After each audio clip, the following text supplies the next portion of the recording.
তোমরা কীরকম আছো বন্ধুরা? দেখো রান্না বাড়া শেষ, বইয়া বইয়া চিন্তা করলাম কি করা যায়। তো চিন্তা করার সাথে সাথে আই গেলাম মেয়ের রুমও। দেখো গতদিন বার করছিল প্রচুর প্রচুর ফুরানা কাপড়, এটা বলে অন্য খেরুরে দিলাইতাম। তো আমি কইলাম আচ্ছা দিমু, কিছু দিমু আর কিছু দিয়ে একটা চিন্তা করি কি করা যায়।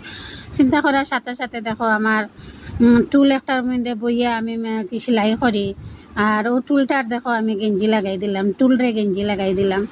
তো দেখো যেন কীরকম হইলো বন্ধুরা।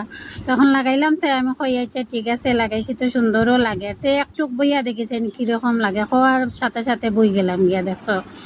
আর এদিকে দেখো ফ্যান এটারে এখন কী করা যায়। দেখো এখানে মেশিনও যেন সেলাই করি, প্রচুর প্রচুর ছোটো ছোটো টুকরা কাপড় পাওয়া যায়। তো এটা কিছু ফালাই দিই আর কিছু জমাইয়া রাখি দেই। তো বা সাথে সাথে দেখো আমি কুল বালিশের ভিতরে এখন এটা ঢুকাই দিলাম। ছোটো বাচ্চা আইলে বালিশর কুল বালিশর অভাব। দেখো কাপড়ে তো হয়েছে না, পরে চিন্তা করলাম এখন তো কিতা দিতাম। দেখো ফুরানা ফুতুল, আমরা ফুতুলগুলা ফালাই দিই। দেখো এখন তুলা টাইন রাখি আর ফুতুল ফালাই দিব। তুলা টাইন ঢুকাই দিলাম দেখো আমার কুল বালিশর ভিতরে।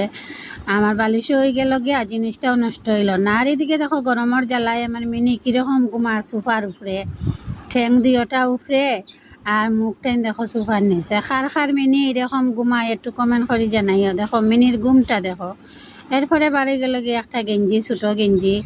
তখন গেঞ্জিটারে গিট্ট দিয়া, দেখো সেলাইও নাই কিচ্ছু নাই, শুধু গিট্ট দিয়া আই গেলাম রান্নাঘর আমার মিক্সির নাই, ডাকনি নাই। তো দেখো ডাকনি বানাই দিলাম। কীরকম লাগলো আমার ডাকনিটা বন্ধুরা একটু কমেন্ট করে জানাইও তো।